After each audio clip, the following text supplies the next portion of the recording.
agradecer, viu, Joaquim? Marçal, professor, enfim, a sua vinda. Enfim, nós tivemos aqui uma breve conversa da inauguração da exposição, uma conversa para mim, super agradável, cheio de conhecimento aqui do nosso Marçal, e eu fiquei imaginando uma conversa, e o João Santos achou que ela deveria se dar durante o percurso da nossa exposição, da nossa mostra, né? Eu queria agradecer também os professores que estão aqui, estou vendo tantos, os artistas. Queria fazer essa homenagem a todos vocês em nome de Tereza Miranda. Por que não? Porque você é uma artista extraordinária, absolutamente devotada às artes plásticas, como professora, é uma professora querida e reconhecida e que tem feito muito e muito por todos nós. Quer dizer, a sua dedicação é mais do que um exemplo, é um pouco uma luz nesse momento de tantas dificuldades que a gente enfrenta num circuito tão complicado de arte, tão viciado. Você realmente é uma referência e é por essa razão que eu estou fazendo uma homenagem que eu tenho certeza que todos se sentirão homenageados duplamente por eu estar me dedicando a essa pequena, mínimo reconhecimento que todos nós devemos a você. Tá bom? Agora está aqui na minha frente, Marçal.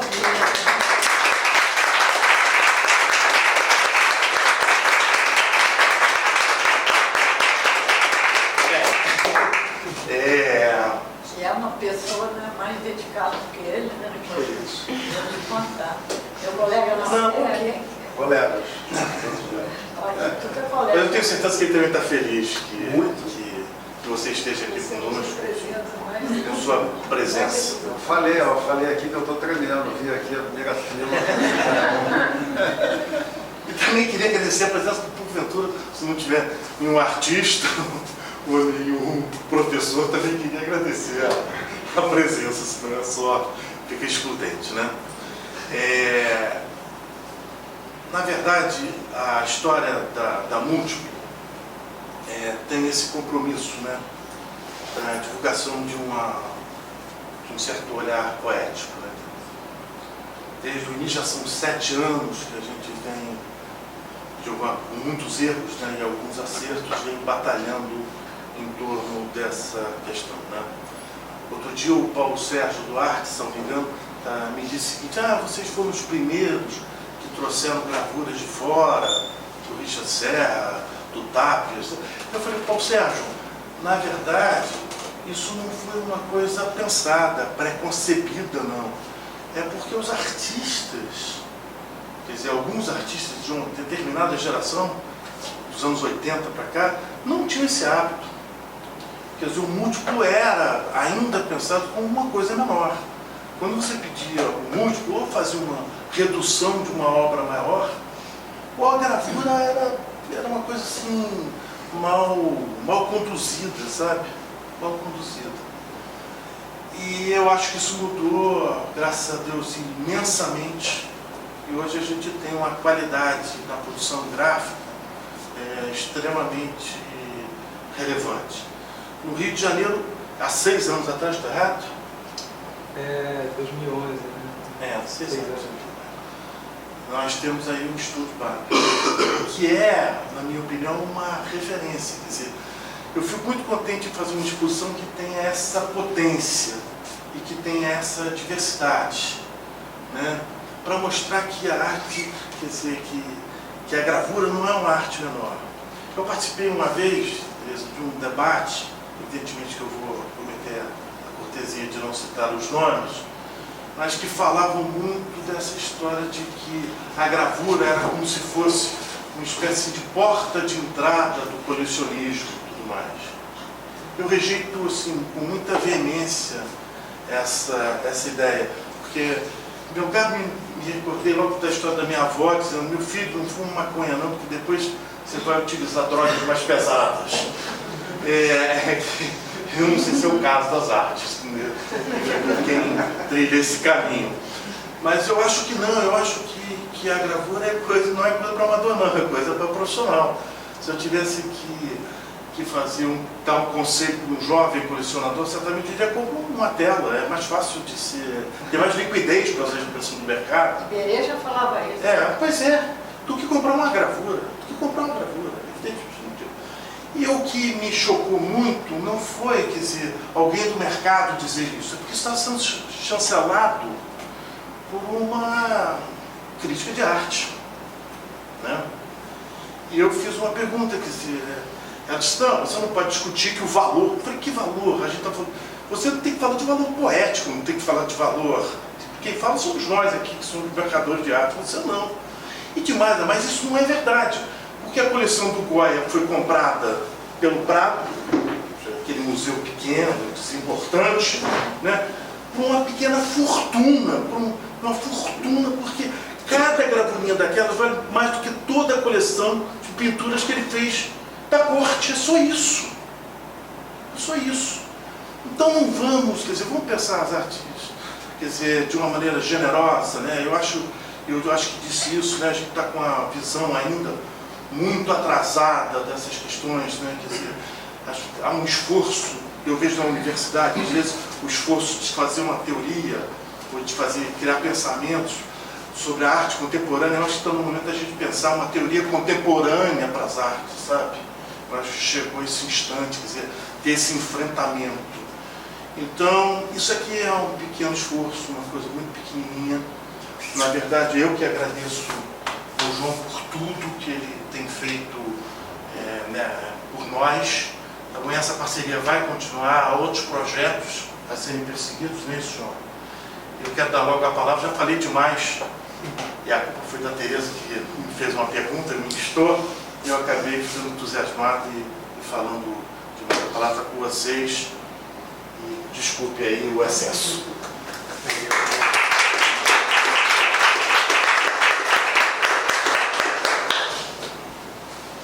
O Maneco já agradeceu, mas eu agradeço novamente a presença de todos, professores, artistas, alunos e o público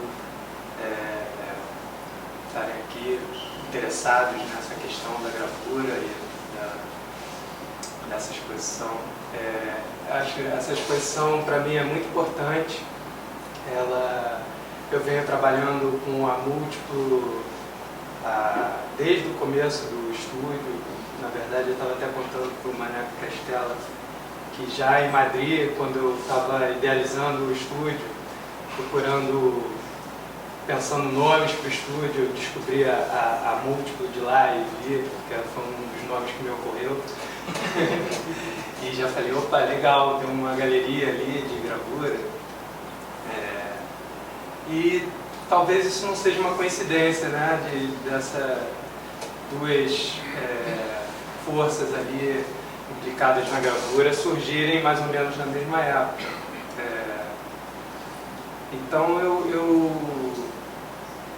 depois de um tempo trabalhando como impressor em Madrid, tendo me formado em gravura na UFRJ, eu de lá já idealizei voltar ao Rio e criar um estúdio dedicado à gravura, com um olhar experimental, buscando um olhar, um novo olhar. Assim,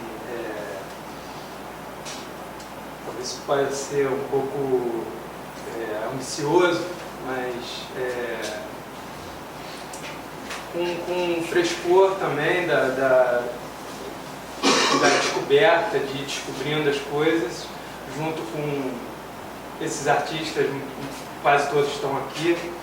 A gente foi construindo essa história e essa exposição mostra isso, né?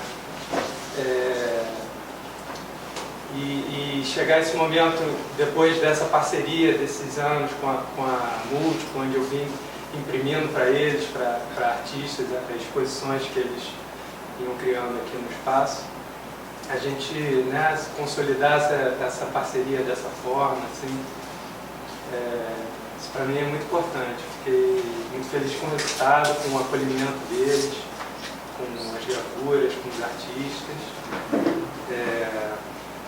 E não sei, acho que a gente está fazendo uma coisa bacana aí, tem muita coisa para fazer. Bom, agora Vamos conversar? Bom, antes, só quero falar umas palavrinhas aqui. Então, boa noite a todas e todos. Peço desculpas pelo meu atraso. Queria agradecer ao Maneco e a Estela e a equipe toda da Múltiplo, estão de parabéns. Agradecer ao João também, né, porque o convite vem de você, mas vem dele, enfim, vem de vocês, pela confiança. Fico muito feliz de ver meus amigos, minhas amigas aqui, os colegas todos. Muito bom poder participar dessa conversa. Antes de começar aqui a incitar o João a falar, né, fazer a nossa conversa, que é ele que tem que falar, né, o meu papel aqui é mais de provocá-lo, eu queria dizer umas palavras, mas antes vamos logo combinar. A gente pode falar, eu tenho uma proposta aqui que é assim, eu tenho 7 questões basicamente que eu listei aqui, que se der tempo eu gostaria de propô-las aqui para o João, né, para ele falar. Agora eu imagino que em muitos momentos, né, as pessoas ficam tentadas a dizer algo, ou perguntar. Então não sei, o que você acha? A gente poderia deixar as pessoas à vontade, né? Claro, se alguém ficar tentado aí a somar alguma coisa à pergunta, ou enfim, eu acho melhor, né? Porque se a gente ficar deixando... Uma conversa aberta. É uma conversa aberta, tá? Para que não fiquem deixando para depois, que acaba que o tempo voa. Então, para a gente combinar aqui, né? Eu vou tentar, porque eu falo muito também, mas vou me segurar, para provocar nesses pontos aqui, tentar avançar aqui para o João falar, mas vocês fiquem à vontade, tá? Então vamos lá, antes de começar, eu só queria fazer uns comentários rápidos. O Maneco aqui falou e meio que também fez uma queixa, lembrou, né, das dificuldades que a gravura já passou ou passa. Então, assim, antes de mais nada, uma provocação, né? Eu também tenho essa dificuldade. A gente fala muito de gravura, porque eu trabalho na Biblioteca Nacional, então eu trabalho também com a ciência da informação, né, com o tratamento da informação. Então, eu sempre fico meio no dilema, porque na verdade o que a gente tem aqui são estampas, né? Então a gente acaba chamando isso tudo de gravura. Sem dúvida alguma, parte disso aqui é feito em matrizes que são efetivamente gravadas, mas na hora que você entinta e transfere, você está estampando, né? Então, essa é uma coisa que me incomoda e eu quero já deixar aqui registrado. Na verdade, tudo isso que a gente chama de gravura, eu acho que seria melhor a gente chamar de estampa, na medida que a gente está falando das imagens estampadas sobre o papel, né? O Joaquim, na Espanha tem um termo que eu gosto de usar, que é a obra gráfica. Obra gráfica. Que abrange mais coisas, além do desenho, né?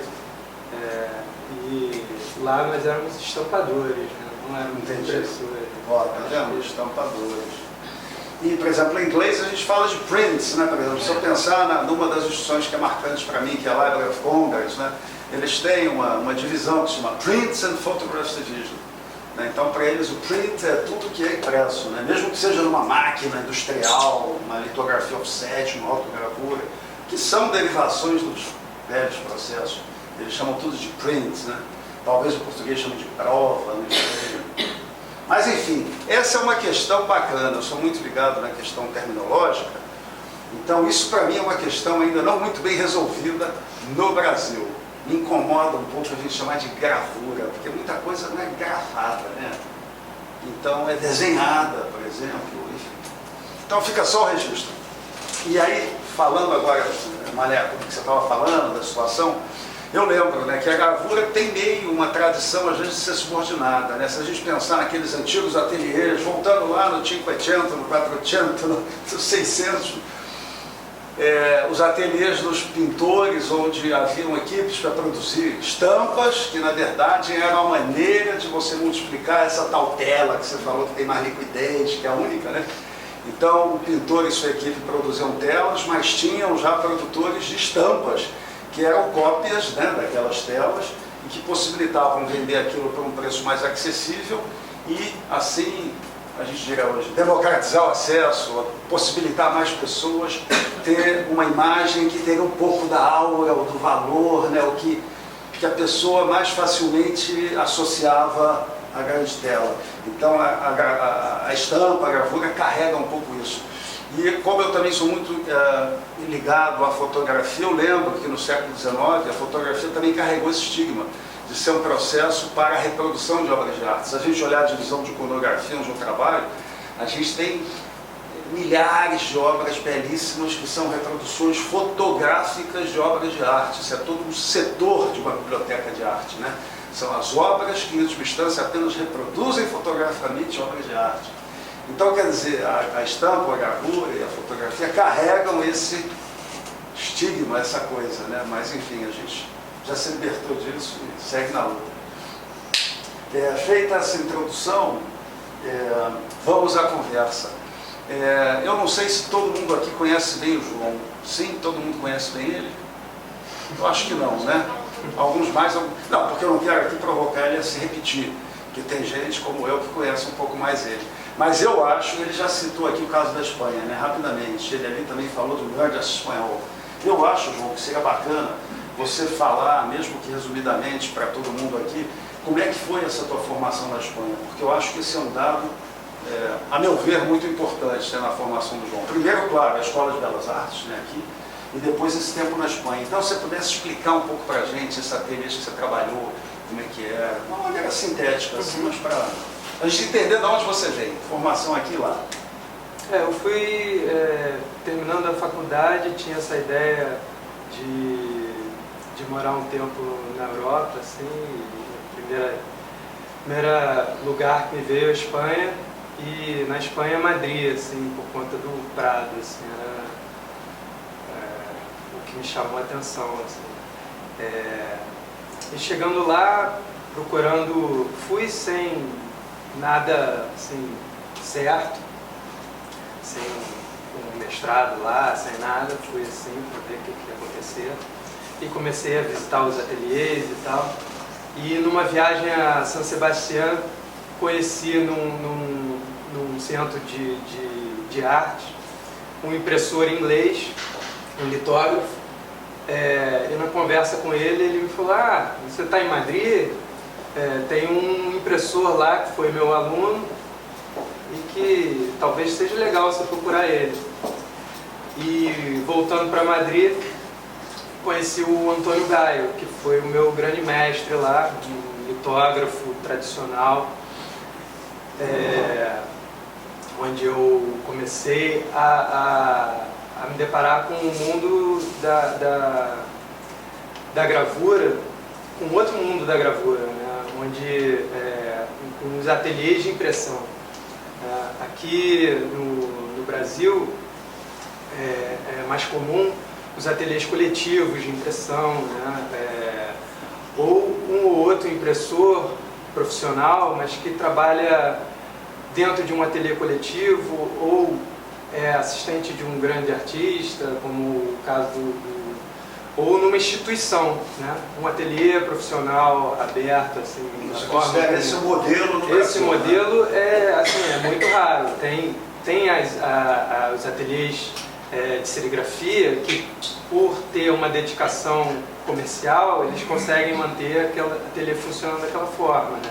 Um grande ateliê onde recebe artistas propondo esse tipo de abordagem mais artística, é muito raro. Eu não conheço. Tem a Litos, né? Que também acabou descambando mais para a serigrafia. Hoje em dia a impressão digital, mas dedicada à gravura em si, é mais raro, né? E lá é mais comum, tem pequenos ateliês, tem grandes ateliês. Então eu me deparei com esse universo. Então, comecei trabalhando com o Antônio Gaio, onde eu fiquei alguns meses no começo. Logo fui trabalhar num outro ateliê de gravura, que é mais o perfil do estúdio Bahrein, mais experimental, onde tem várias técnicas, se trabalha com diferentes técnicas. E uma coisa que me chamou a atenção é que esse ateliê, Benveniste CTIP, eles tinham uma galeria a serviço do ateliê. Ou seja, as obras eram... e tinham um fim já para ser vendido na própria galeria do ateliê. Então esse ateliê dava conta do processo inteiro, né, integral. Então eles eram editores, né, eles convidavam artistas para fazer os trabalhos e eles vendiam, depois levavam para as feiras de arte. Então eu me deparei com esse modelo onde se dava conta de tudo ali dentro do ateliê. Então aquilo me chamou muita atenção, eu fiquei muito entusiasmado com aquele formato, né? Uma liberdade muito grande de pensar projetos, todos voltados para a gravura. E aí essa experiência, trabalhei lá, morei lá durante 4 anos. Durante esses 4 anos eu trabalhei nesses 2 ateliês. Depois eu voltei a frequentar o Antônio Gaio já como amigo, ele se aposentando e eu usando o ateliê à tarde, depois de trabalhar de manhã no outro. Então, um mergulho mesmo dentro da gravura.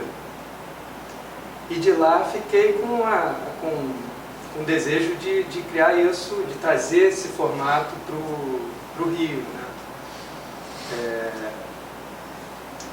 E a coisa começou, eu cheguei aqui e meu primeiro passo foi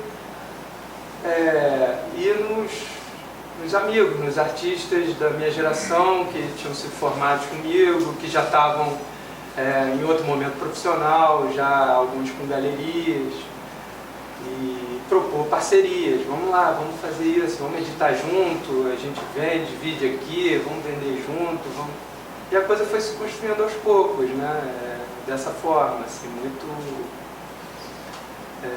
orgânica, assim. Então, eu acho perfeito esse ponto que você parou, que permite a gente, já chegando na tua realidade aqui do Bahrein, então, pensar esse modelo de atuação que você implantou. Eu vejo, João, você assim, como alguém que bom, isso também o Maneco já falou, né, que é muito mais do que um impressor, mas muito mais do que um impressor, sem diminuir de maneira alguma o fato de ser um impressor. Porque eu que sou designer, durante a minha carreira, nos anos em que eu fui designer, eu me lembro, mesmo que a minha experiência tenha mais a ver com um ateliê industrial, né, com uma gráfica de impressão litográfica offset, ou composição manual, tipografia, enfim. Uma coisa que sempre me frustrou é que eu concebi os meus projetos, executava as artes, mas na hora em que a gente contratava o serviço para produzir, imprimir, quase sempre o resultado me frustrava. E nas vezes em que eu fiz trabalhos em que existia a figura do produtor gráfico, eu também sentia que por melhor que ele atendesse, na maioria das vezes a coisa não funcionava. Ou seja, eu sentia que entre eu e aquela fábrica que ia produzir, né, dar forma final às imagens, tinha um gap ali e que eu não conseguia muito chegar lá, interferir naquilo, enfim, era frustrante. E eu vejo que você, no teu modelo de trabalho, você além de ser um impressor, você também muitas vezes você atua como um editor, e independente disso, a minha impressão é que você é como se fosse assim um viabilizador de ideias, né? Eu imagino que pelo que eu observo na tua prática, isso é muito comum, não é? Um artista chegar com um desejo, às vezes uma ideia que ainda não é uma coisa muito, e você tem bastante espaço, né, para interferir, ajudar, acompanhar. Como é que é isso? Fala assim, de como dê exemplos para a gente de como isso acontece. Na verdade, eu prefiro quando o artista chega com a ideia não tão fechada, assim, porque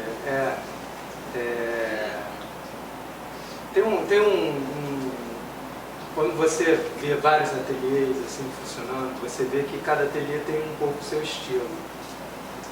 E isso é legal porque um artista às vezes se dá melhor com um ateliê, se dá melhor, ou se dá melhor com o outro. Com o modelo, né? Com o modelo, porque é um trabalho feito ali em conjunto, sabe? O ideal é que ele nasça ali.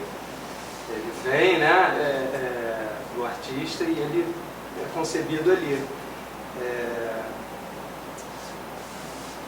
Por exemplo, a ideia de um artista que venha com uma matriz pronta para imprimir, né, levar ao impressor, isso nunca ocorreu lá. Aceitaria esse desafio, mas eu prefiro que a matriz tenha sido gravada lá. Porque a própria forma de gravar, ela está totalmente conectada com a forma de imprimir, né? Mesmo o estilo nunca ocorreu do cara vir com madeira já... Já um Pedro Sanches, alguns amigos assim, que já tem uma... Tem os casos assim, mais com a madeira. Tem os casos assim, mas normalmente eu prefiro que o trabalho seja concebido ali, né? Que você acompanhe, né? E até o fato de também, a maior parte dos artistas que eu trabalho não são gravadores. E isso eu acho mais interessante quando não são. Né? Isso é uma outra coisa que eu queria te perguntar. É assim, como é que é o perfil hoje dos artistas que estão chegando até você? Um é pintor e resolveu, outro é tatuador, outro é designer, outro é fotógrafo. Como é que é assim? Então, eu acho que é nesse fato de promover uma viabilização e que é uma bandeira que eu levanto, artistas de diversas áreas assim, acabam se interessando e chegando, né? Então, na exposição você vê isso, né? Como você falou, tatuadores que tem diversos amigos tatuadores e que tem a tatuagem tem uma questão gráfica ali que se assemelha com a gravura. E eles têm essa vontade também, né? Essa necessidade de experimentar esse... Tem, e aí quando existe esse lugar para fazer, que viabiliza isso, acho que a coisa acontece, né? Então, acho que por conta disso, acaba que eu recebo artistas de diversas áreas. Assim. Isso é uma coisa que me interessa, assim, quero continuar cativando. Você gosta disso? A ideia de vir a também participar da assinatura de uma obra é uma coisa que você almejaria em algum caso? Eu estou pensando aqui numa tradição, tá? Se eu voltar lá para o 19 ou para o 18, quando era uma praxe, né? Por exemplo, que um impressor também assinasse uma obra, né? Uma obra podia ter 2, 3 assinaturas. Quem desenhou? Diga, Teresa. Agostinho assina a minha última gravura, que tem 2 metros. Agostinho assina comigo. Ele imprimiu. Trabalha comigo há 40 anos. Começou limpando o chão do meu ateliê na PUC. Amador também, né? Hein? Aquele sétimo. Amador também, né? Já fez séries que... Eu fiz uma exposição chamada Gabinete de Estampas. Isso. Remetendo exatamente a primeira questão que você levantou, que as 18 gravuras eram assinadas pelo artista, no caso eu, pelo impressor, que não só impressor, também gravador, que modifica absolutamente o trabalho, a ideia do trabalho, Agostinho Guaradella, e pelo meu irmão querido, que fez toda a parte digital para transferir algumas imagens, está com 3 assinaturas, remetendo à Renascença. A Renascença. Perfeito. Isso para mim deveria acontecer até hoje. Então, aí eu volto no João. João. Mas eu acho que o João está fazendo um trabalho, eu acho muito interessante, porque ele está puxando a pessoal da pintura para trabalhar com ele. Isso que você chama atenção, isso é uma coisa que está aparecendo agora. Tá? Porque na minha época, quem imprimia, quem fazia tudo, a gente estudava no banco. Eu estudei 10 anos. Entendeu? Eram gravadores, você não pintava. Os gravadores eram uma... Está puxando o pessoal da pintura para fazer gravador. Eu acho isso muito importante. Assina embaixo. Então, e aí? Fala primeiro sobre a questão de assinar. Como é que você vê isso? Então, sobre a questão de assinar, você também... eu acho assim que eu não tenho... eu acho que é muito importante que apareça aonde isso foi impresso. Eu acho que isso é uma coisa importante, não para mim, não para que o meu nome apareça, sabe? Porque às vezes eu vejo gravuras por aí e falo, pô, onde será que isso foi impresso? Sabe? Porque Isso para mim é uma coisa que... Isso foi impresso no Rio de Janeiro, foi impresso pelo ateliê tal, isso, sabe, diversos... Eu também sou ligado. Isso é uma coisa para mim que eu fico achando que... Então eu tenho lá meu carimbinho, minha marquinha d'água. Que não tem nada escrito, é só é a marca. Uma marca do estúdio, né? Assim, para também não ser uma coisa ostensiva. Mas sei lá, de alguma forma isso vai aparecer, né? Isso vai estar... Eu acho que isso valoriza, honestamente. Eu acho que isso, usando aqui os termos, agrega valor. Eu acho. O honey media, né? Você compra um papel e ele tem lá a sua marca d'água, né? Isso. Acho que isso é legal. Que você já vê e reconhece. Isso é um honey media, sabe? E foi impresso no Estúdio Baré. Eu acho fascinante porque a estampa, a gravura, né, é um ofício que é arte, mas que também tem uma coisa do artesanato, do imprevisto, de uma coisa que só acontece mesmo quando acaba, por mais que você tenha na tua cabeça, o próprio artista, o criador, né, não sabe muito que cara aquele filho vai ter quando nascer, ele imagina, já viu, enfim, mas... Então existe no ritual do nascimento de uma estampa, né, que eu acho que é uma coisa muito específica desse mundo, né, de uma telha de impressão, tem uma coisa que é dividida, né, em que um depende do outro, e um quer satisfazer o outro, e ambos querem que a coisa saia que eu acho fascinante, né, que é uma coisa do ato, como se tem o ato fotográfico, né, tem o ato, não sei como é que seria o nome, estampático, né? Mas tem uma coisa muito interessante. Mas enfim, voltando ainda aí, já que a Tereza lembrou ali dos pintores, né? Temos um ali, né? Eu sei que o que trabalha comigo com você, que tem trabalhos aqui, né? Fala um pouco disso, que ela falou, que eu acho muito importante, de você estar trazendo, como eu citei, né? Os tatuadores, os fotógrafos, que eu sei, né? Que você também está trazendo. Como é que é essa coisa com os pintores? Com a pintura. Então, com a pintura, no estúdio eu fico experimentando, buscando formas, técnicas que possam dar vazão que possam auxiliar e facilitar esse trabalho do artista que não é gravador, né? Então, o pintor, a fotogravura é uma técnica que eu tenho pesquisado muito e me aprofundado muito, que eu acho que o artista contemporâneo é uma linguagem que é muito já assimilada e que permite esse artista chegar na gravura com mais facilidade, né? E depois que ele chega lá, eu começo a falar, fazer uma ponta seca, que tal, e vou mostrando outras coisas e vai se aprofundando. Processo de sedução. Ali é uma isca, né? Mas é também uma forma, claro, de trabalhar, né? De criar de buscar uma técnica que seja viável, né? Mais atraente, né, no sentido da viabilidade. E com os pintores isso acho que é uma relação que é muito antiga, assim, né, os pintores gravadores, por mais que aqui houve essa cisão, mas a litografia, né, forma de trabalhar na gravura em metal.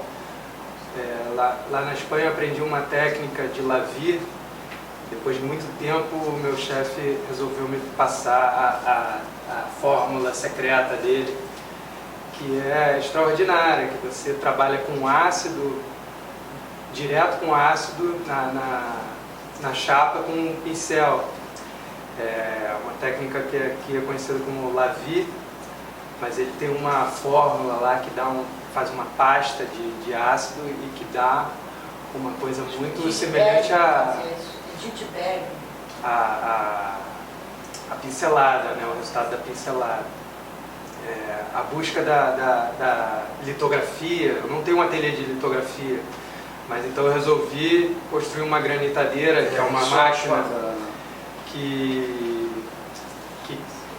transforma uma matriz de alumínio numa matriz litográfica, né? Cria uma textura nela, como se fosse uma matriz de offset, né? Só que o grão é mais grosso. E aí permite o trabalho em litografia em alumínio. Isso é uma coisa que eu mandei construir, projetei, com o intuito de chegar nos artistas. Não é zinco não, né? Pode ser zinco, pode-se usar o zinco também, e até mesmo o poliéster. Poliéster?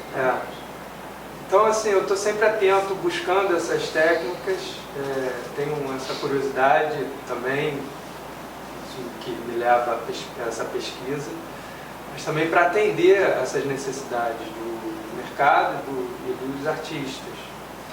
Então, João, esse eu acho que fico aqui até parecendo um vendedor aqui do serviço do João, mas eu sou um entusiasta, tá? Então, a minha preocupação eu não sei se para todos os presentes, isso que ele falou aqui, se todo mundo entende, eu não quero aqui, de novo, ficar ensinando quem sabe mais que eu, mas só para tentar, assim, né, clarear. Eu tinha falado de uma coisa que eu acho muito interessante no João, que é essa coisa dele ser um consultor, viabilizador, né, de ideias de artistas, né? Já falamos um pouco disso. Aqui agora surgiu um outro aspecto que eu acho muito interessante do João, é que ele tem esse lado engenheiro, designer. Se a gente olhar a tradição dos grandes estudos de impressão, isso ocorre muito. Por exemplo, eu estudo muito o século XIX, sou muito fascinado por um impressor francês chamado Goupil, que inclusive comprou patentes dos processos de reprodução fotomecânica. Tem um monte de histórias que me interessam muito. Por exemplo, o Goupil tinha um engenheiro lá chamado Henri Roussellon, que desenvolveu coisas incríveis de fotogravura. O cara inventou processos que ninguém mais no mundo conseguiu reproduzir, etc, etc e tal. Eu vejo no João um pouco disso, do engenheiro, designer, inventivo, que fica bolando como é. Então, por exemplo, essa coisa que ele está falando é assim, a litografia, que nasce na virada do 18 para o 19, era feita originalmente numa pedra calcária, né, lisinha, mas que tem uma textura, e onde se desenhava, e se tratava, e se entintava, e se imprimia, né, com um papel lá que chupava a tinta, uma impressão planográfica, né? E essas pedras, com o tempo, iam gastando, né? Você podia reaproveitar, mas o início ia gastando, e essas minas dessas pedras, como é que é hoje? Acho que então já... hoje é muito caro, né, uma pedra. E é pesado. Uma pedra é um trambolho, e é pesado, e é complicado. Então, o João bolou uma maneira, né? Ele construiu um aparato mais alto que eu, assim, com motor, né? Com eixo excêntrico, com bola. Não pode contar, pode. Não pode, mas eu não bolei isso, né? Existe. Não, eu sei, mas aí é aquela coisa, é como eu nos meus tempos de designer, né? As coisas existem, mas e aí, como consegui-las? E aí eu já vivi isso também. Então aí você vai projetar, fazer do teu jeito. Deixa eu só... É só um testemunho. Tem até aqui a mostra aqui na dobrada. Tem uma gravura do Eduardo Suede, que aliás foi um gravador, foi um texto, e isso foi entregue depois de uma conversa que tiveram lá no ateliê do Suede. E a primeira prova, ou a segunda prova, já era a segunda prova, foi mostrada ao Suede. O Suede falou assim, olha, não está ainda como eu gostaria. Eu falei, poxa, que incrível, vou chegar de novo no João e falar com ele, olha, não é isso. Mas a alegria do João, quando eu contei o problema, é tudo ao contrário. Eu falei, esse cara vai dar certo, né? Não é possível, né? Eu pela terceira vez estou chateando o camarada aqui e ele está feliz da vida, como se fosse um novo desafio. Vou ter que repensar isso tudo, mané. Vou ter que estourar o papel, vou ter que fazer isso, para chegar nesse ponto. Isso para nós também é fascinante, porque significa parceria para valer, entendeu? Não é Não há nada de burocrático nisso, tem toda a razão. Tirou ameaçado. Sem ser ameaçado, ele está por aí, não, aquele não. É só incompreensões. Mas enfim, só que eu estava concluindo. Então ele construiu essa engenhoca, né, que ele falou que existe, mas enfim, ele fez a dele. Onde você coloca é como uma bola de gude, né? São umas esferas. Umas esferas que ficam ali dançando em cima dessa superfície, né, que pode ser o alumínio, até o poliéster, por um longo tempo, para criar uma textura, né, que remonta ou que reporta a textura de uma pedra litográfica, onde o artista então vai produzir a sua obra, que vai ser impressa por um processo planográfico. Então, eu falei isso tudo só para explicar, né? Então, o que é isso, por exemplo? É uma pesquisa, né, para encontrar uma variante de uma técnica clássica, digamos assim, né? E isso é uma das coisas que me interessa muito no João, porque um outro ponto, eu aqui vou avançar, tá? Eu vou pular uns pontos aqui do set, mas já vou entrar logo nele. A gente tem uma conversa que me fascina essa coisa do João estar sempre aberto a buscar variantes dos processos alternativas. E eu tenho um sonho de resgatar, recriar processos do século XIX. No momento me interessa a colotipia, então eu conversei com o João e eu consegui uma publicação antiga, fiz uma cópia, dei para ele, ele olhou e eu vi que ele foi mordido. Joaquim, já estou pensando aqui. Eu falei, caramba, ele foi mais rápido do que eu pensava, porque eu estou sem tempo para me dedicar a isso agora. E agora ele me cobra. E aí, vamos começar a fazer experimentos de ecolotipia. Então, isso eu acho fascinante. E isso também, para mim, é apaixonante, né, pessoal? Então, fala um pouquinho disso aí que eu vou continuar aqui. Mas fala aí dessa coisa dos processos, o que você gosta mais, o que você está pensando, enfim. Bom, não, acho que eu já falei falou, sobre tá? isso. Então eu falo mais Porque essa curiosidade, essa vontade de pesquisar, assim, de jogar a criatividade nisso, né? Então, a gente está pensando aqui, né? A gente tem um sonho próximo aqui que é tentar fazer uns experimentos com colotipia. E depois na fila, né, João? Tem outros processos aí que a gente quer experimentar. E isso, pessoal, tudo me fascina muito. E aqui, já que eu soltei, eu vou em frente, depois eu volto, tá? Eu estava seguindo uma ordem aqui que agora eu baguncei. Mas uma provocação aqui. Eu tenho uma formação em design, sempre também fotografei, leciono. E também sou muito envolvido com o mundo digital, né, por conta da biblioteca mesmo, que me levou a isso. E trabalho hoje, inclusive, com preservação digital bastante, né? E no campo das impressões também, né, que sempre me interessaram, as impressões digitais me interessam muito, né? Por exemplo, eu leciono na PUC, eu dou um exercício para meus alunos, que eu nunca vi um outro colega meu dar, mas enfim, a gente vai fazendo essas coisas e elas acabam se propagando. Que é essa coisa de obrigar os alunos a se voltarem para o mercado, experimentarem imprimir suas fotos nos vários processos que ainda estão aí disponíveis, entender cada um deles, como se faz, quanto custa, para que serve, quanto dura, etc. e tal. E é claro que se a gente olhar, né, João, para esse mercadão aí da impressão hoje, o que desponta em destaque é o inkjet, que de um ponto de vista, o inkjet ou jato de tinta, falando em português, que é essa impressora que todo mundo tem em casa, né, e que é o processo mais largamente utilizado, tanto no mundo comercial, para imprimir as propagandas de táxi, caminhão, ônibus, né, avião, como também para o mercado de fine art print, né, dos fotógrafos que imprimem obras sofisticadas e caríssimas. O inkjet, a meu ver, tem duas questões que sempre me incomodaram. Uma é a caixa preta, né, aquela coisa high-tech, mas que você não pode muito. Chega uma hora que apertar o botão e torcer para que tudo dê certo. E quando não dá, porque dá um problema no programa, no rádio, né, é uma loucura. E a outra questão, como eu também trabalho no mundo da preservação, é a questão de quando essas obras apresentam um problema, ainda mais num país como o nosso, quente e único, como é que a gente faz? Porque são obras que não podem ser submetidas aos processos tradicionais de restauro, como, por exemplo, qualquer uma dessas obras aqui poderia. Então, isso para mim é um dilema. Então, quando eu vejo esse fenômeno, né, Maneco, que a gente vê aqui, eu fico muito entusiasmado e muito animado também por isso. Porque eu acho que o que a gente tem aqui, por um lado, é uma volta a alguma coisa mais palpável, humana e que a gente vive o criar e vive o fazer. Tem uma materialidade, uma coisa aqui que para mim, sabe, é do homem, está na pele, está no sangue, que não, né, nesse mundo digital não é mais assim. Você acaba usando programas e coisas que no fundo não saíram de você. E o segundo é a questão do mercado mesmo. Eu vejo, né, no mercado um colecionador que compra uma obra em inkjet, que aí começa a dar fungo e não sei o que, ele procura um restaurador e o cara enrola ele, manda para o outro e não tem jeito. Ah, então vamos imprimir outra.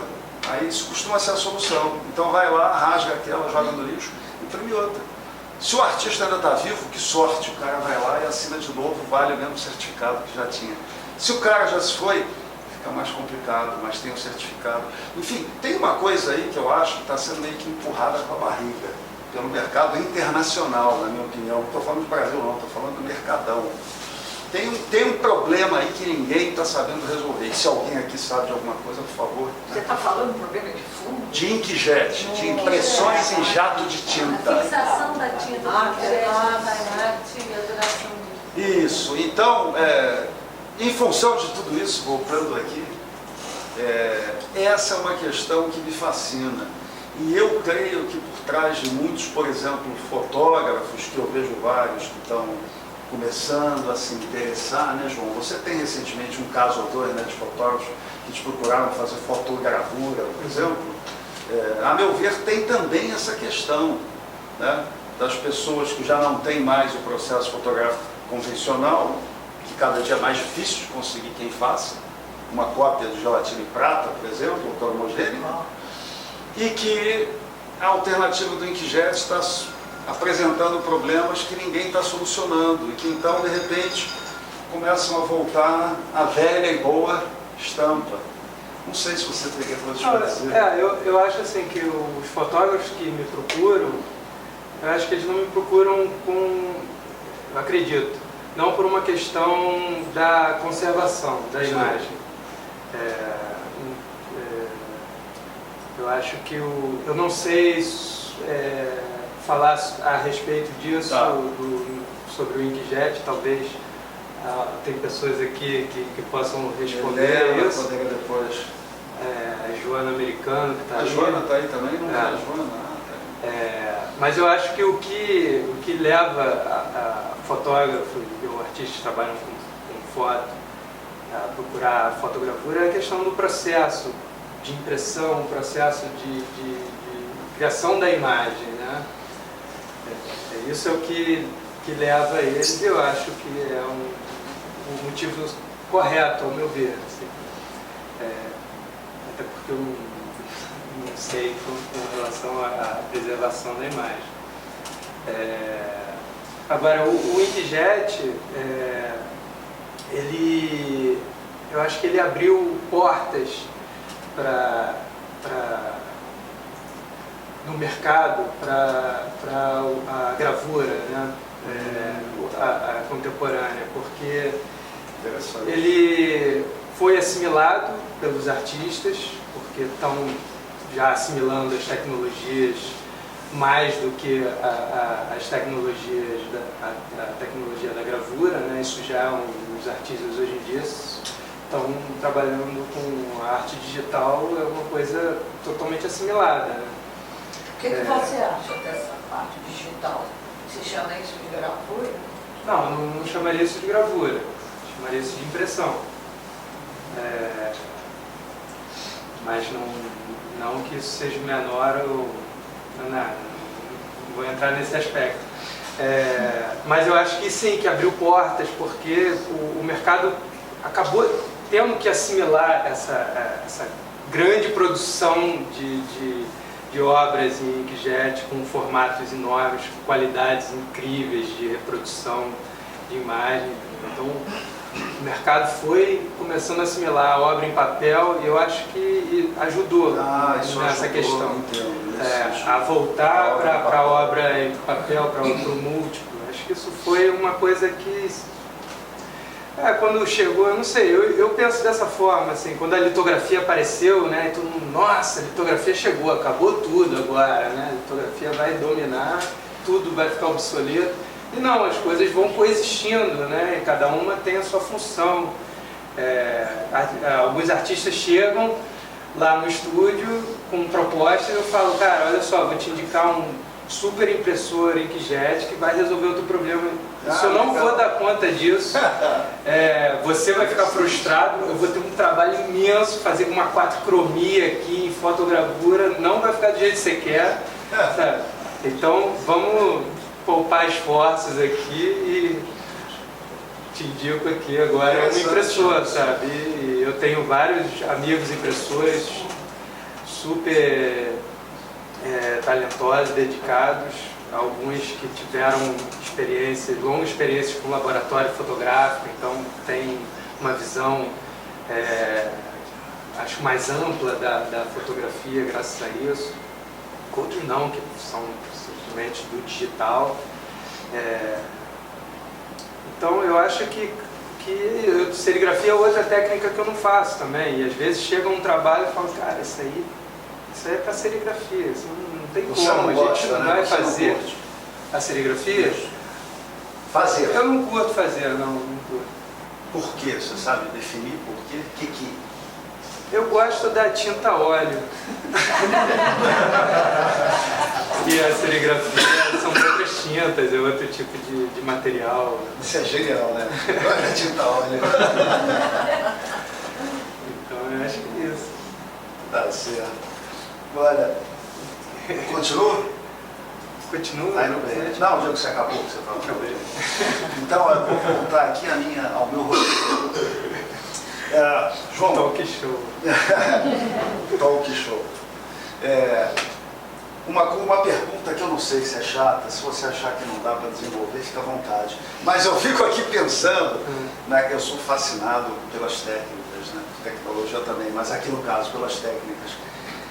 Dá para falar assim como é que é essa relação entre as diferentes técnicas que você, por exemplo, pratica e oferece no seu estúdio e as distintas linguagens dos artistas que vão lá? Tal técnica mais adequada para isso, tal para aquilo. Né? Essa relação técnica-linguagem, dá para... Bom, eu acho que a técnica, ela deve estar a serviço, né, da obra, né? Tá. Então eu busco direcionar o artista, o trabalho. Em alguns momentos, quando já tem uma relação mais íntima com o artista e com a obra do artista, às vezes proponho uma coisa que eu sinto que ali não é exatamente uma zona de conforto, mas que pode vir a dar um resultado depois de uma pesquisa. Então tem essa relação assim que eu trabalho, né? E eu trabalho, bom, das técnicas tradicionais da gravura, né? Mas eu procuro assimilar, às vezes, uma vez teve uma fotogravura de um artista, o Lipe, eu tenho um trabalho dele aqui, e ele insere esses elementos vermelhos na fotografias, era dessa mesma série. Só que ele queria que aquele vermelho se sobrepusesse e tivesse que fosse, né, um vermelho. E na tinta óleo isso não acontece, né? Numa sobreposição de uma cor mais clara com uma cor escura no fundo, ela some, né? Ela se mistura. Então, aí, nesse caso, eu cheguei e trabalhei com o pochoir, né? O stencil. Então a gente começou a trabalhar com a tinta óleo, mas dava várias camadas e a gente conseguiu aquela sobreposição. Uma alternativa era, sem dúvida, ir para a serigrafia. Mas aí, no caso, eu achei que a coisa ia funcionar desse Você jeito. não deixou o cara aí, né? Você não, fica aqui. Não, fica aqui. Vamos fazer com o tio da hora. Então, eu acho que é isso.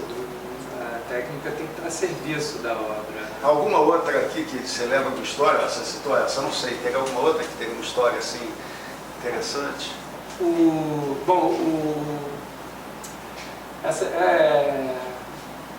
Tem uma questão aqui interessante nessa exposição. Aqui tem expostas a maior parte das obras em pequeno formato, são de uma coleção chamada Print Club, que é uma coleção que são os álbuns ali, naquela sala tem os álbuns, onde eu convido um artista para desenvolver 2 gravuras sempre no mesmo formato. Vocês vão ver que elas variam entre 2 formatos, basicamente.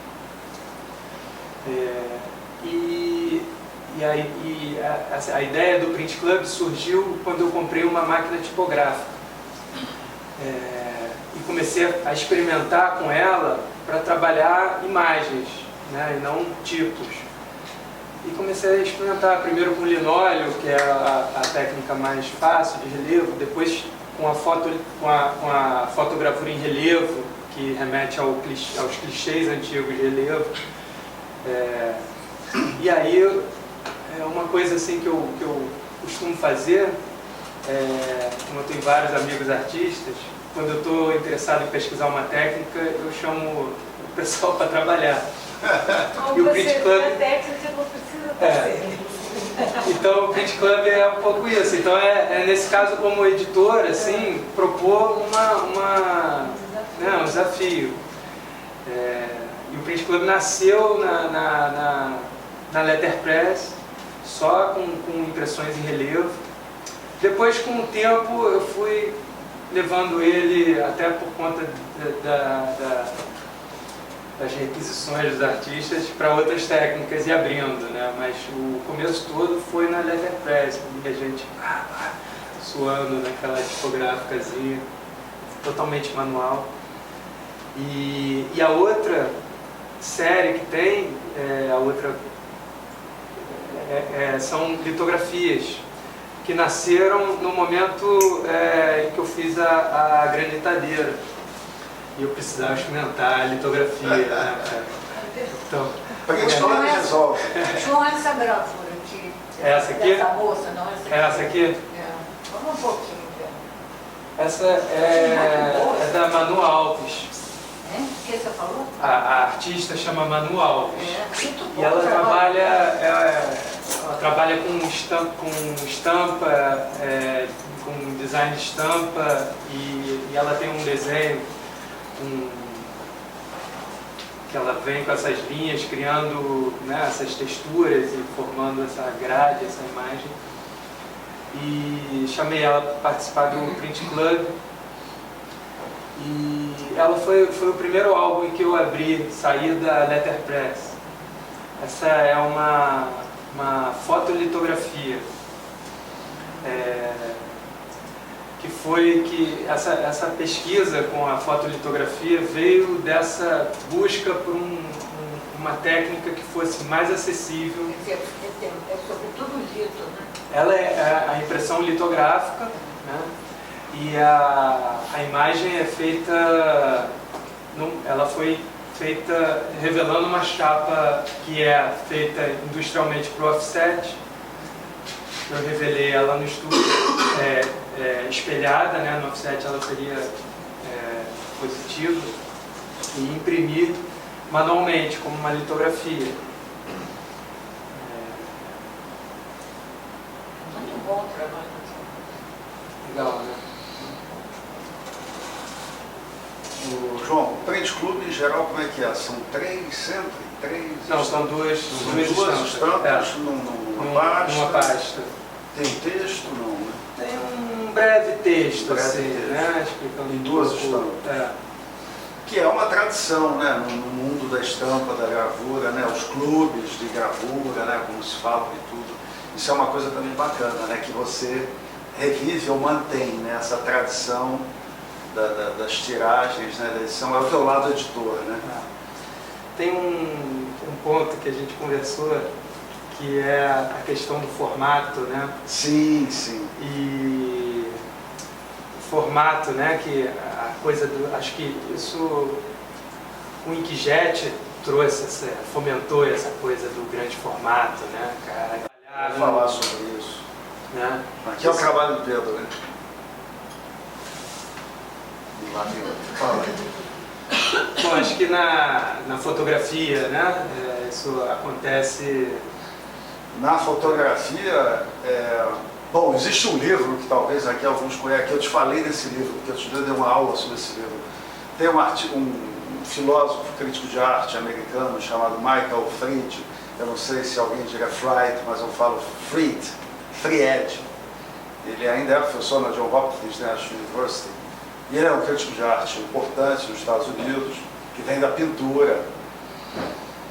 E que aí pelos anos 70, 80, nos anos 80, né, começa a se interessar pela fotografia. E ele mesmo diz que ele foi marcado por um texto que ele leu do Jean-Michel Chevrier, que é um crítico de arte e professor da Escola de Belas Artes, em Paris. E o Chevrier teria sido o primeiro que disse, o que chamou em texto crítico a atenção para isso, né? Que nos anos 80, voltando lá atrás, começam a pintar fotógrafos que começam a fazer uma fotografia de maior formato, né? E séries concebidas de trabalhos que são trabalhos para a parede, né? Começa a não ser mais aquela fotografia na tradição que já vinha de cento e tantos anos, da fotografia em formato pequeno, né? Que está no livro, que você guarda na caixa, que você monta na moldura, pode expor, depois você tira, guarda de novo, que é para uma visão individual, né, ou de dupla.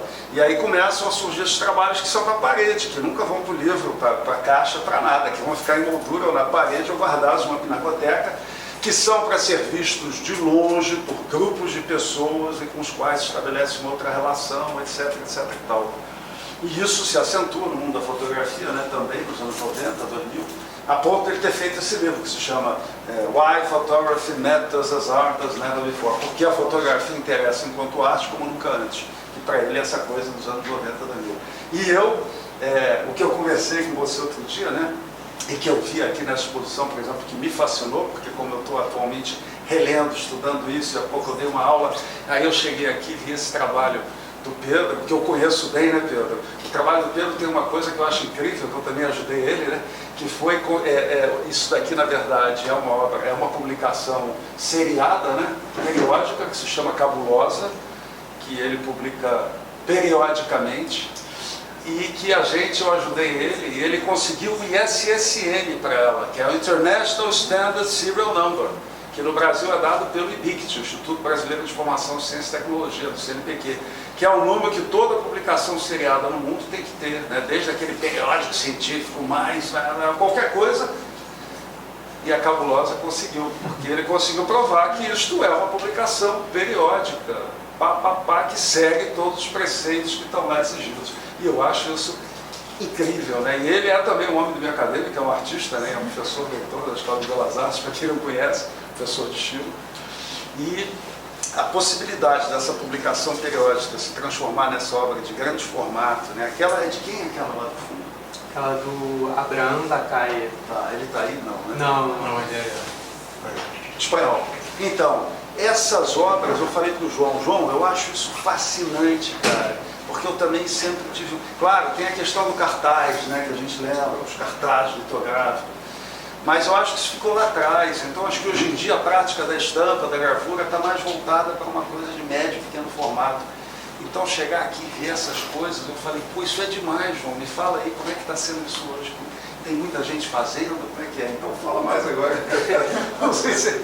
Mas é isso, né, que você estava lembrando. Não, isso é... Acontece muito, tem muita gente querendo fazer. O segundo ateliê onde eu trabalhei era um ateliê especializado em grande formato, né? E eu nunca tinha visto isso. Pra artista. E eu nunca tinha visto isso. De repente eu chego lá e tem umas prensas de 1,5 metro de boca, assim, por 3 metros de mesa, podendo fazer uma gravura de 1,5 por 3.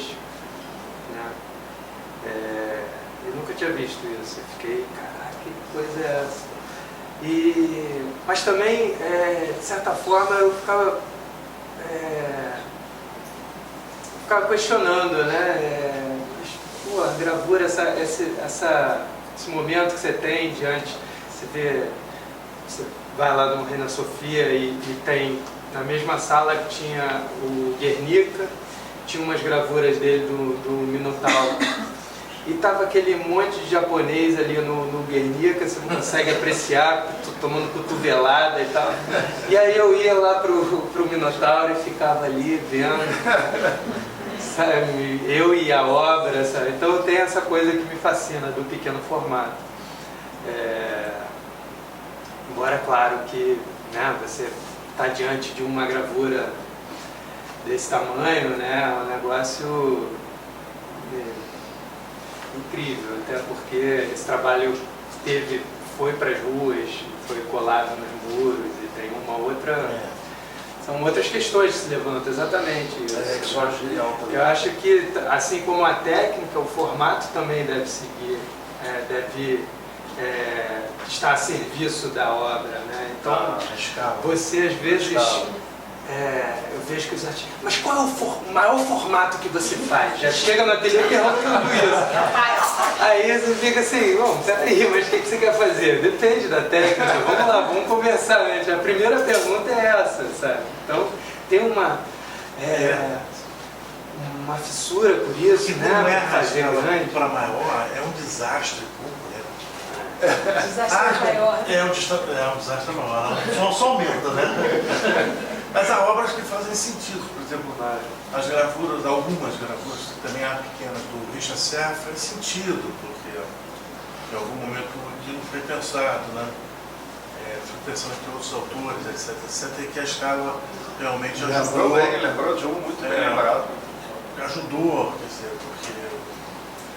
E há outros que realmente somem o desastre, né? Mas é da vida.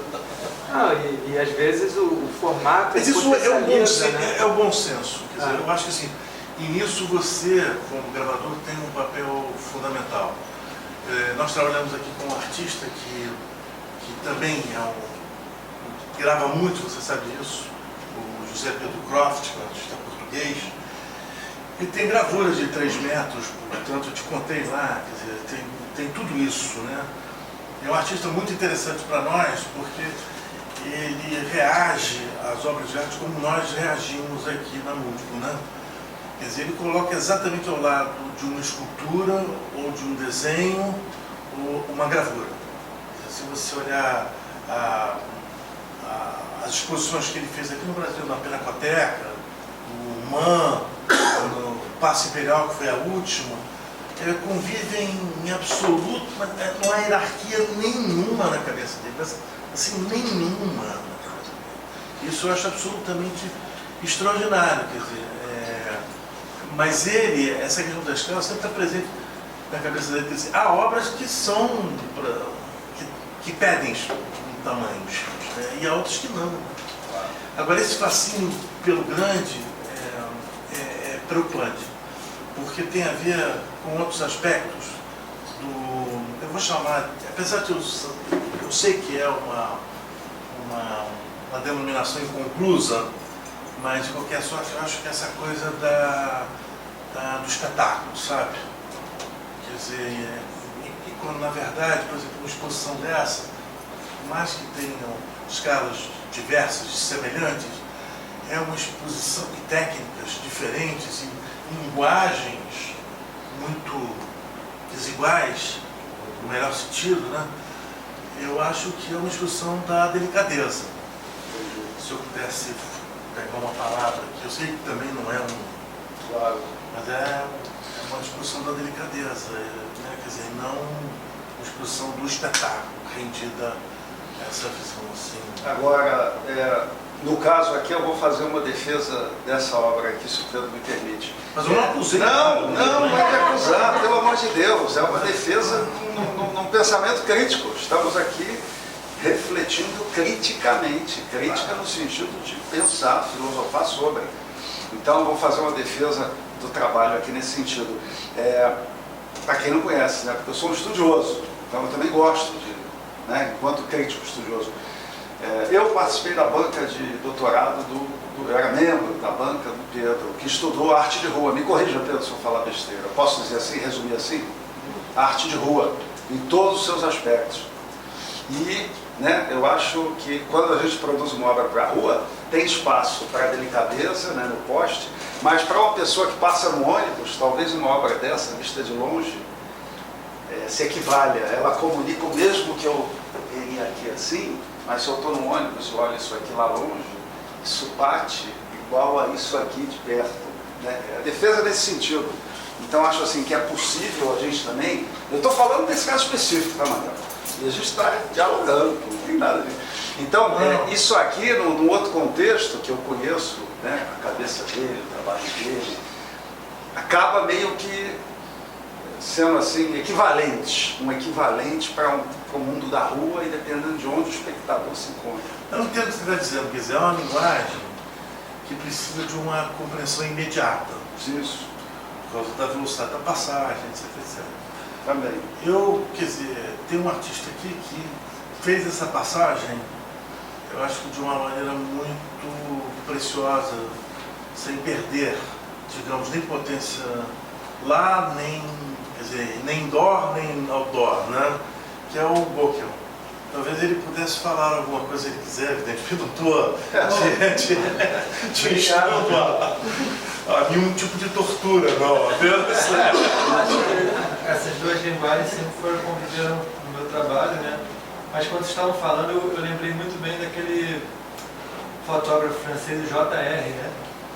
Que é um exemplo muito bom para esse caso, assim, que ele imprime fotos gigantescas, né? E geralmente trabalha sempre, os ângulos que ele vê são de trens ou de lugares assim, e tem um documentário muito bom que fala muito sobre isso. Eu acho que a arte de rua, ela mudou um pouco ainda mais para o artista mais jovem, né?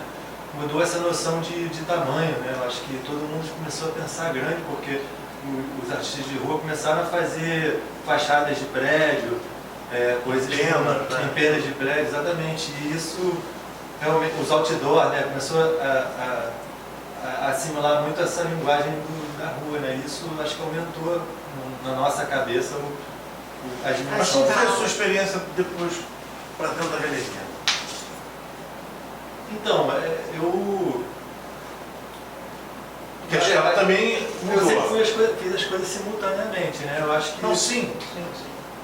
Mas assim, eu nunca fui um artista de rua desse tipo também que fazia empenos, que fazem coisas gigantescas, assim. Eu fiz poucas coisas grandes, assim. É como passar da pintura para a gravura ou da gravura para o desenho. São simplesmente suportes diferentes que você vai navegando, que você vai fluindo, né? São desafios diferentes, realmente. Mas você tem que adaptar, vai adaptando. João, posso mudar? Outro tema, outra questão. Estou esgotando aqui, hein, o meu estoque. Uma questão que eu acho que é interessante para todo mundo, né? Pensar tiragem. Se a gente voltar lá na tradição, tinha aquela coisa, né? De que o artista podia imprimindo, mas a matriz ia gastando, e uma hora ele ia destruir, mesmo que ele não jogasse a matriz fora, ele ia obliterá-la para que não mais imprimisse, parou ali. E a gente vê que na história, por exemplo, uma gravura impressa na época em que a matriz foi feita vale mais do que uma matriz impressa muito tempo depois, em que o expert vê que já não é a mesma coisa, né? Depois, por exemplo, a fotografia replica isso de uma maneira boba, ridícula, né? Na fotografia a gente inventa essa coisa da tiragem, né? Os fotógrafos, que na verdade não faz sentido nenhum, porque a fotografia é feita para você ter infinitas cópias, né? E aí, bom, a gente, falando aqui de hoje, dessa volta, que eu acho que a gente vive esse momento, eu acho isso, em que a gravura, a estampa, né? Acho que a Teresa concorda, né? Que tem uma onda aí interessante. Quando respeita a tiragem, né? Então, aí tem gente que põe PA indefinidamente. Eu sou muita gente, põe PA pro resto da vida.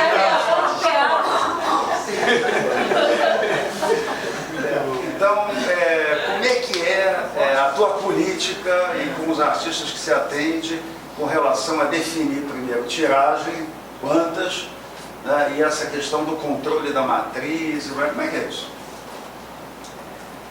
Isso é uma questão que entra quando é um trabalho, por exemplo, feito a pedido de uma galeria, de uma exposição, entra numa questão do mercado, né? E claro que esbarra com a técnica.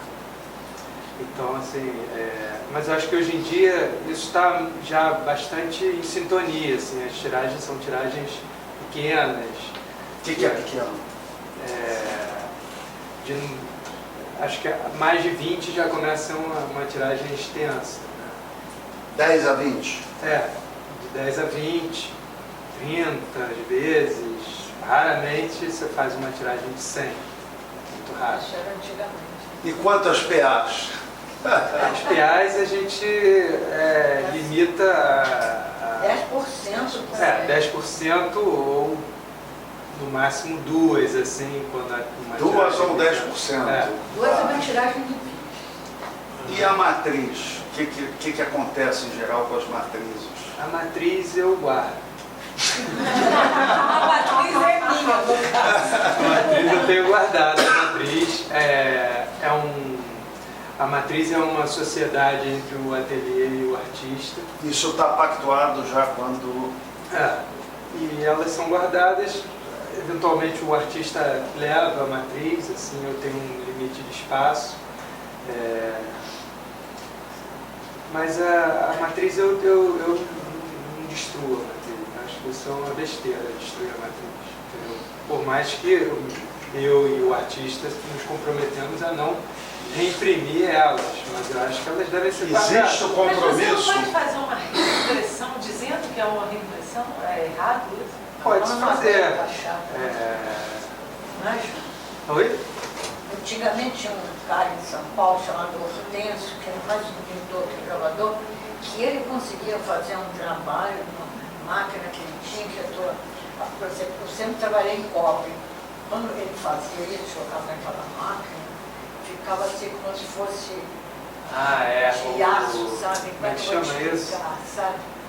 E esse cara, ele sumiu, não sei se morreu, nunca mais soube. E hoje você quer Um processo eletrolítico para mas criar uma capa fazer. metálica para possibilitar mais tiradas. Depois o Elcio Mota, quando era vivo, me disse que ele deu essa máquina para um aluno dele, que levou para Lisboa e nunca mais ninguém soube nem como é que fazia o processo. Porque eu disse, uma vez eu tive que fazer uma edição para Verona, eram de 2.500 gravuras, você imagina, mas não tinha chapa. E eu tive que fazer 4 imagens e ele fez esse processo. Aí você podia imprimir 100 de cada, entendeu? Eu não sei se tem alguém que faça isso hoje, você sabe? Eu acho que hoje não tem um interesse numa tiragem tão grande. Eu posso, Claro. quer dizer, aqui estou pensando como nós fazemos e por que nós fazemos, é uma questão que talvez vale a pena. Belgardi tem uma questão de tentar fazer uma tiragem que se esgote, quer dizer, que não fique engavetada, porque isso é muito ruim. Então, quer dizer, é uma tiragem que é um pouco arbitrária, evidentemente, o número, mas que a gente pensa que em 1 ano e meio, 2 anos, ela esteja esgotada, ou que fiquem poucas, porque a ideia do múltiplo e da estampa ou da gravura, o nome que se queira dar, é a circulação, né? Quer dizer, se não houver essa circulação, ela não há razão de ser, quer dizer, eu não entendo. A questão, eu não vejo nenhum problema até em refazer tiragens, eu não vejo. Mas isso tem que estar explicitado desde a primeira tiragem. Porque senão... A possibilidade de vir a existir. eu acho que é muito honesto dizer para o comprador que você está fazendo uma tiragem de 20, mas que essa tiragem pode amanhã ter uma nova... Não.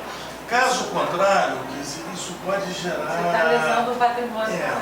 E você abre portas muito perigosas. Muito perigosas. Quer dizer, de reproduções.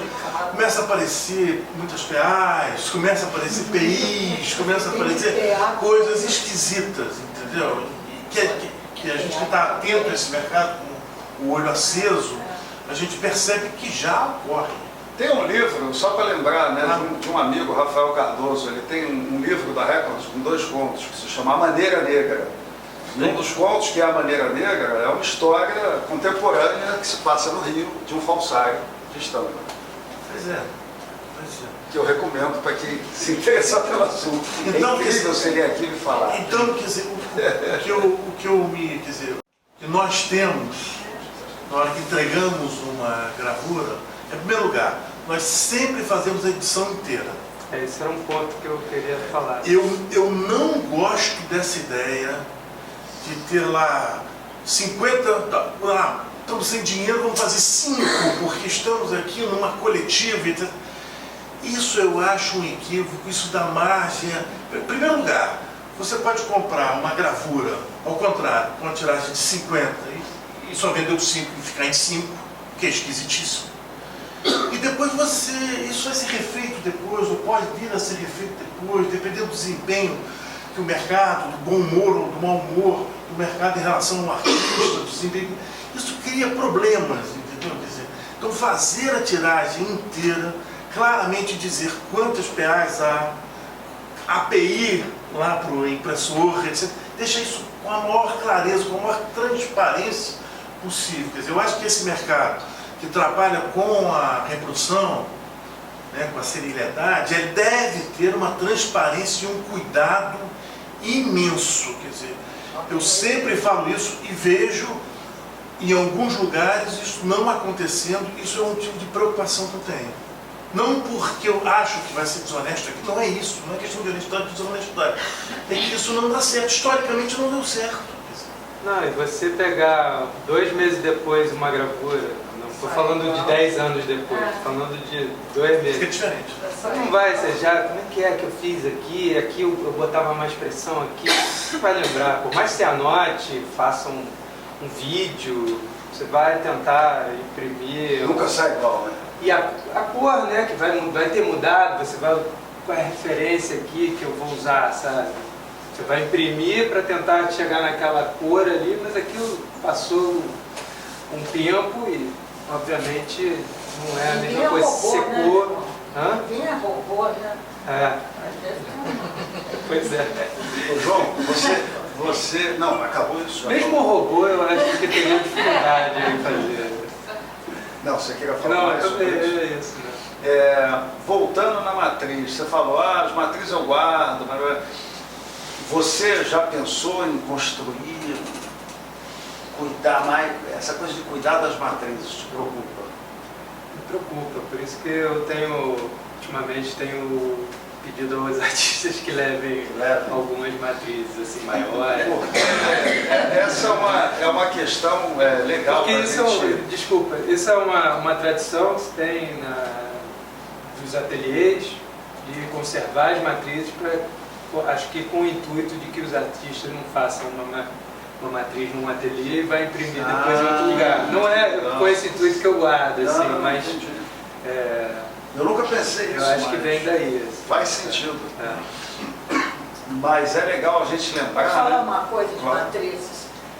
Eu fiquei muito impressionada com a maneira que as matrizes são guardadas no Museu de Belas Artes. O que eu ia falar tem a ver com dizer a isso. você que eu tenho essa experiência. Eu dei minhas matrizes todas para o Museu de Belas Artes. 6 meses depois eles me chamaram para... Você já ter dado para a Biblioteca Nacional. Mas eu devo Mas dizer fala, pela data porque... fala. Não, mas porque tinha uma razão de ser. Que eu tinha ganho aquele prêmio. Sim. Sabe? Então eu tinha um prêmio, eu tinha obrigação, entendeu? Marco Antônio de Lasso, eu tinha obrigação de ter um museu junto comigo, entendeu? E o museu que entrou, que eu procurei, não podia entrar. Primeiro, obviamente, que eu procurei o MAM, porque o MAM foi na minha casa.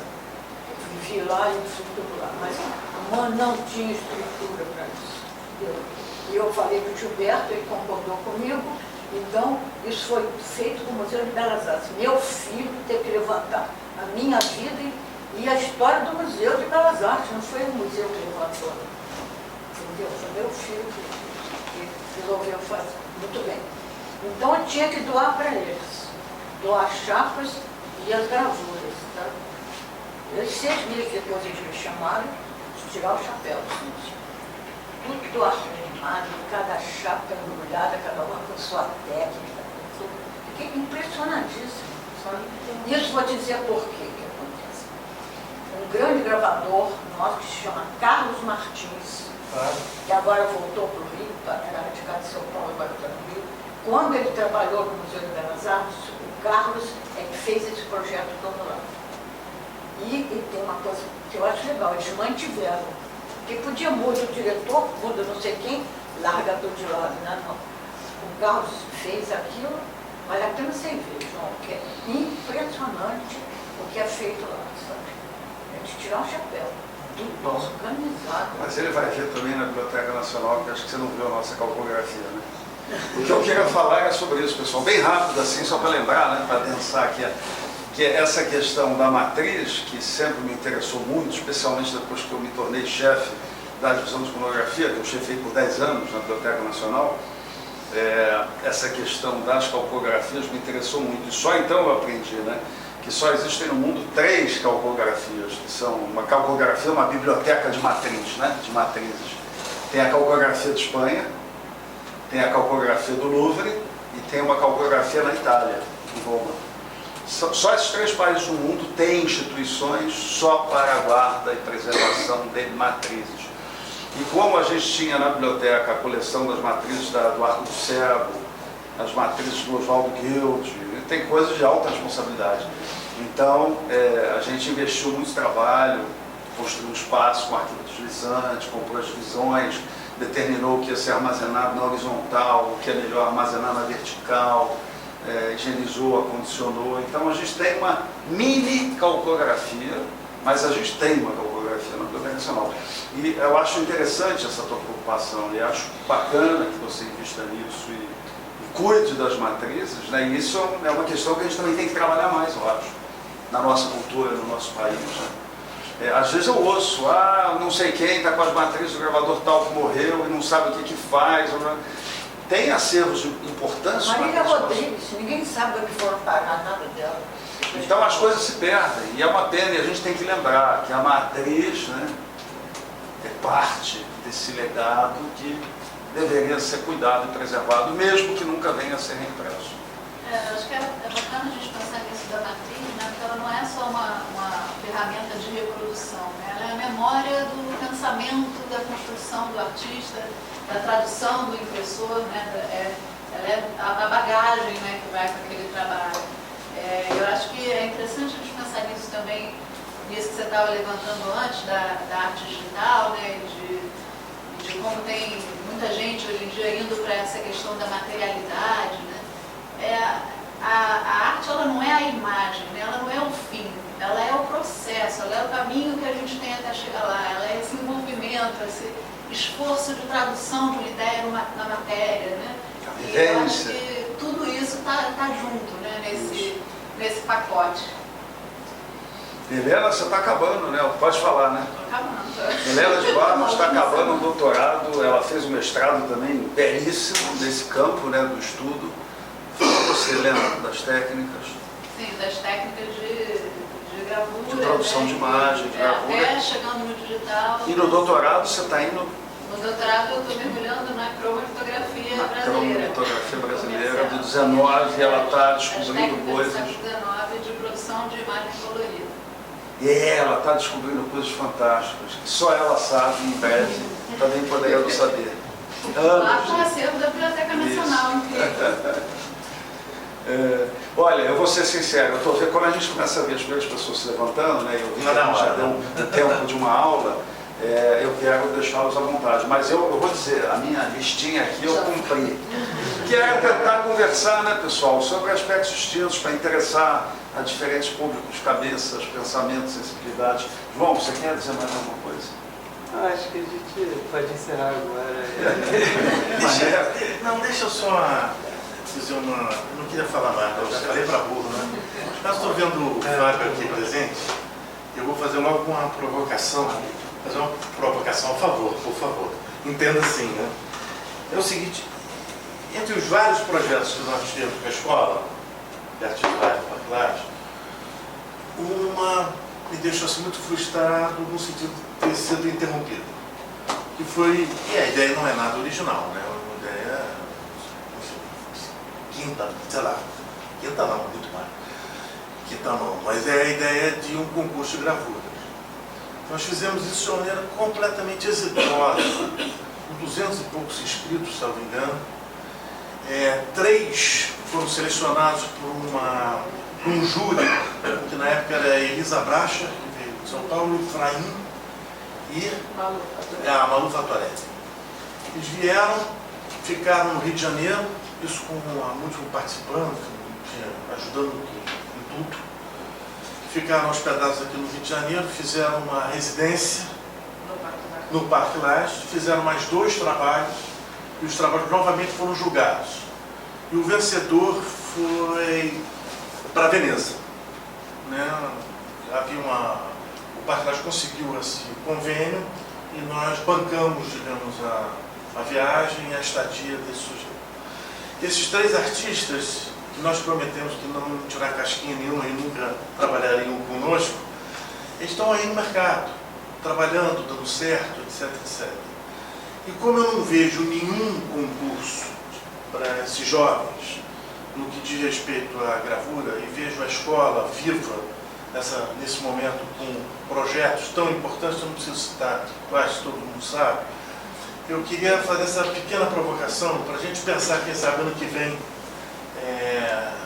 refazer esse concurso de gravuras, que para mim foi uma experiência muito, muito importante e muito gratificante, quer dizer, verificar aqueles meninos sendo jogados E houve uma exposição no Parque Lage, quer dizer, eu me lembro do Pedro Cabrita Reis, que estava no Rio, olhando aquilo entusiasmado, querendo votar. Eu disse: você não pode votar não, Pedro. Enfim, quem escolhe são os 3, só eu, o júri apenas. Mas de qualquer sorte, quer dizer, de uma maneira muito, muito amável, entenda, muito amistosa, mas eu queria levar essa... Não, eu acho assim, dentro de uma estratégia nossa da escola de valorização, não só da escola, mas de todos os alunos, a gente fez 2 concursos ano passado, né? Um foi para o Instituto Goethe, que levou 2 alunos nossos, e foi assim, uma chamada aberta para os alunos, que levou 2 alunos nossos para Veneza, Münster e a Documento, né? E esses 2 artistas que ganharam, por acaso, participaram da nossa exposição da Arte Rio, que a gente fez uma edição com alguns artistas, e eles 2 participaram e venderam os trabalhos deles, né?